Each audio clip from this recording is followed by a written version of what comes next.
Welcome to today's session. So today we continue looking at complex numbers with an example on how to divide two complex numbers. So our question reads, evaluate the following.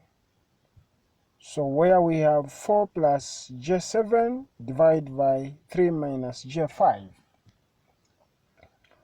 So like we had explained last time, the first thing that we need to do when we are given a complex we are given two complex numbers and we are trying to find the quotient is to look at the denominator.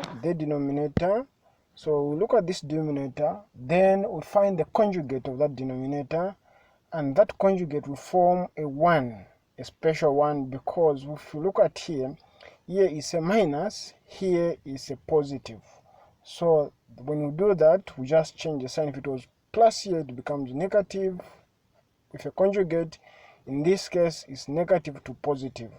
Then this divided by that is the same thing, just a 1. 1 times anything is that thing.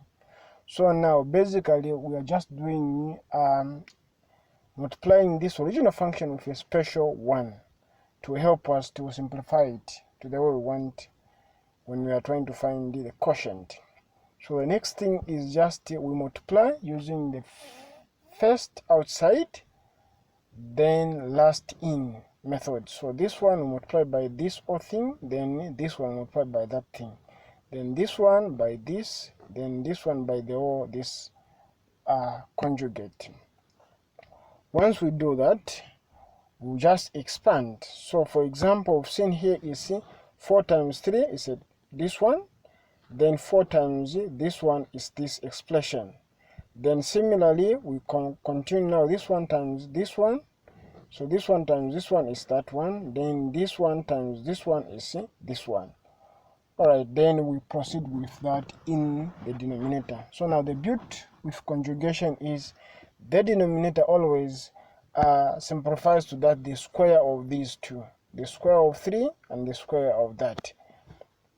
Okay, then next is simplification. So what we notice here is 3 times 4 times 3 is 12, which is this one, then 4 times 5, which is 20j, then 7 times 3 is 21j, because there is a j in front here, then j, which is here this one times this one is a j square, then 7 times 5 is 35.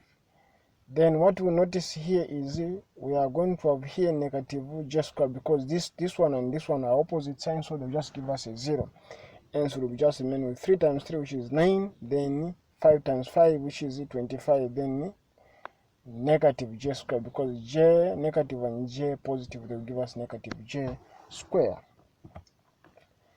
Then next is collecting the like terms. So what we notice here is this one is nothing but negative 35, because j square is a negative 1, which is the square root of negative 1 times the square root of negative 1 is just negative 1. Alright, then we have this 12 minus 35. Then similar, this is nothing but 25, because negative 1 times negative is a positive. Okay, then this j and this 21, they are like terms, so what we put, we collect them so that they give us this summation. We add them because they are the same thing. The next what we notice is 12 minus 35 is negative 23, then 20 minus 21 is 41j. Then denominator is 9 plus 25 is basically 34. Then we end up with a negative 23 over 34 plus 41j plus 34, or rather negative 23 plus 41j, or j41 over 34. It's the same thing. So basically this is how you find the quotient of two complex numbers. So for more interesting videos like this, please subscribe to our channel. A simple like makes a big difference for us. Thank you.